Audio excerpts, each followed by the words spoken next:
Before we begin, tell us where you're watching from. Your city or country. This story might change how you see people forever. In a quiet diner on an ordinary morning, something happened that no one could forget.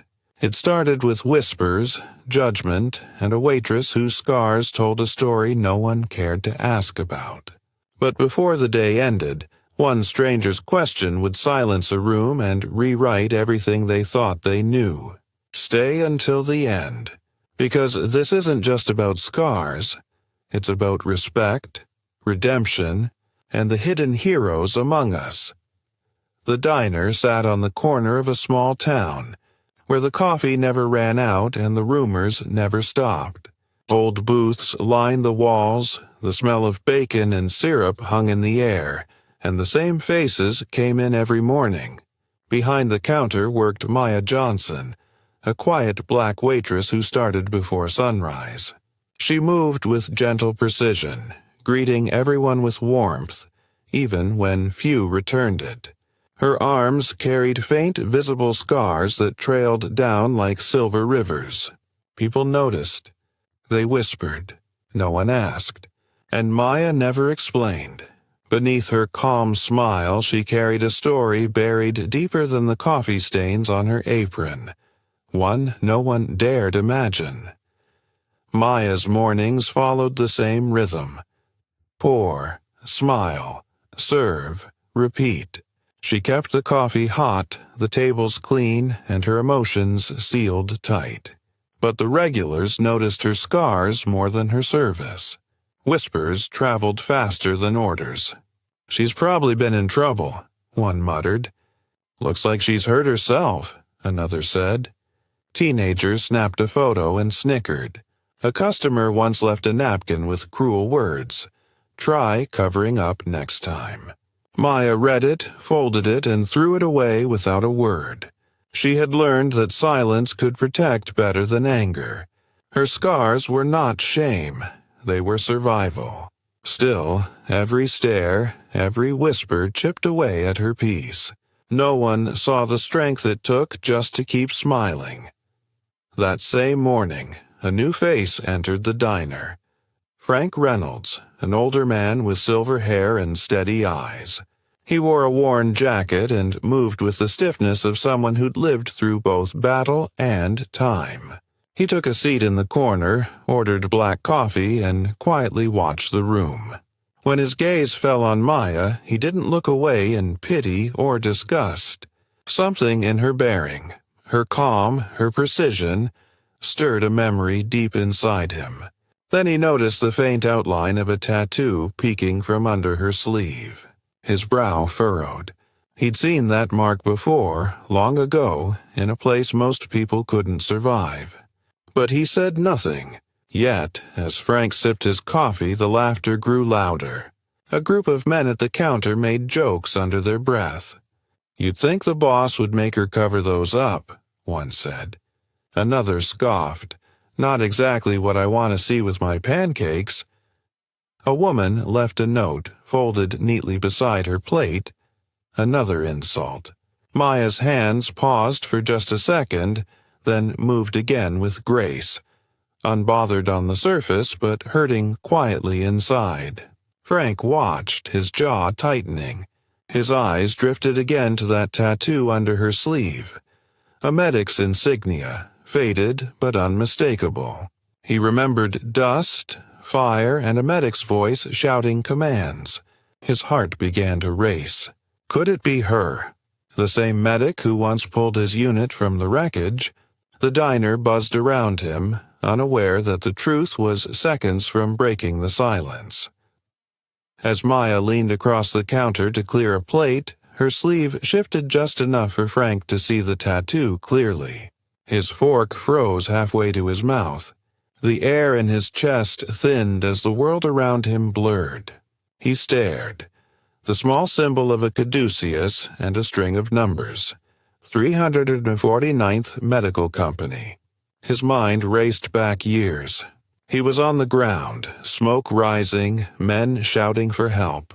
A medic, calm under fire, pulled them from twisted metal, her voice commanding through the chaos.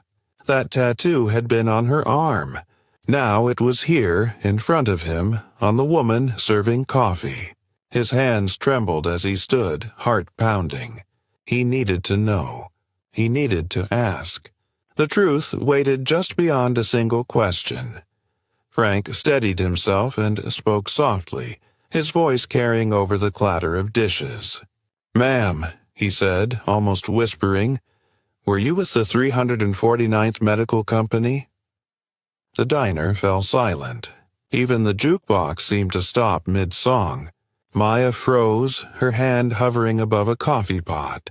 Every eye turned toward her. After a long pause, she nodded once, eyes cautious but honest.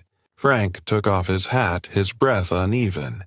"You saved us," he said, voice breaking. "You saved me." The words hit the room like a wave. Shock spread across every face. The waitress they mocked was a soldier, a hero.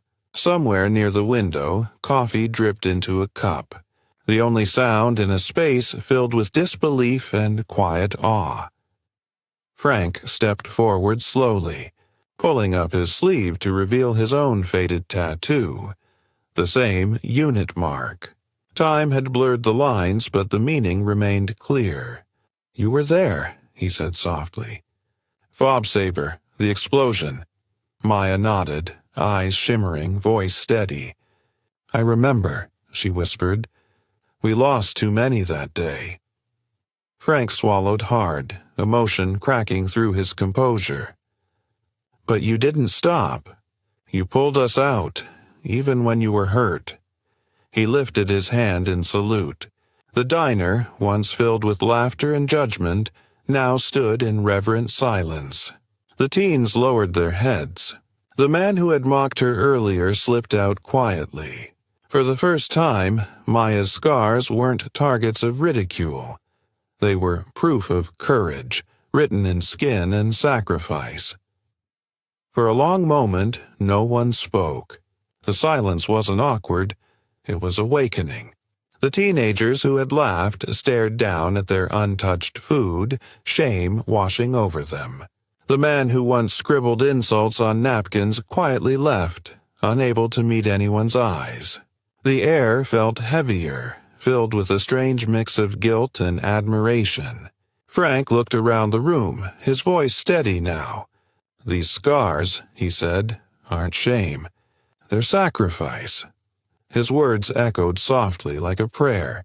Maya stood a little taller, shoulders back, eyes lifted.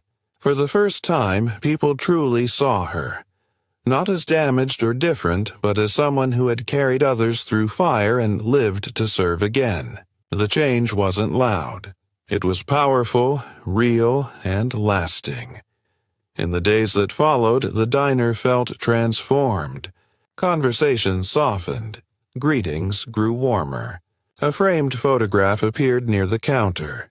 Younger Maya in uniform standing beside Frank in a dusty field hospital. Beneath it, a small plaque read, "Heroes Among Us." Regular customers paused to look. Some even smiled. People began asking questions. Not the kind born of gossip, but of gratitude. A few apologized for their earlier cruelty. Others left generous tips, quiet gestures of respect. Maya never sought attention.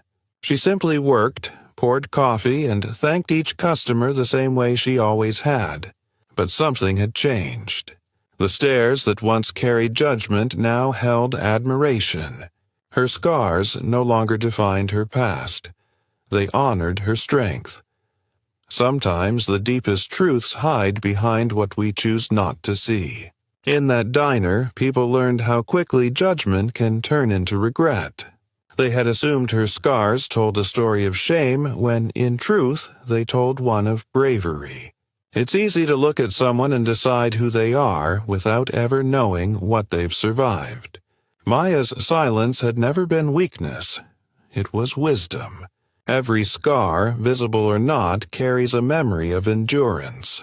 Her story reminds us that appearances deceive, but courage never hides for long. And when the truth finally comes to light, it humbles everyone who once looked away. So the next time you see someone who looks different, pause before you judge. Kindness costs nothing, yet it can change everything. Respect isn't earned through perfection. It's owed through humanity. Maya's story reminds us that scars aren't ugly. They're sacred. They tell us where strength has lived. Share this story and tell us where you're watching from. Your city, your country, your corner of the world. Because somewhere near you, there's another quiet hero. Working, healing, and surviving. And sometimes the greatest heroes don't wear medals. They wear aprons and smiles that hide the fire they've walked through.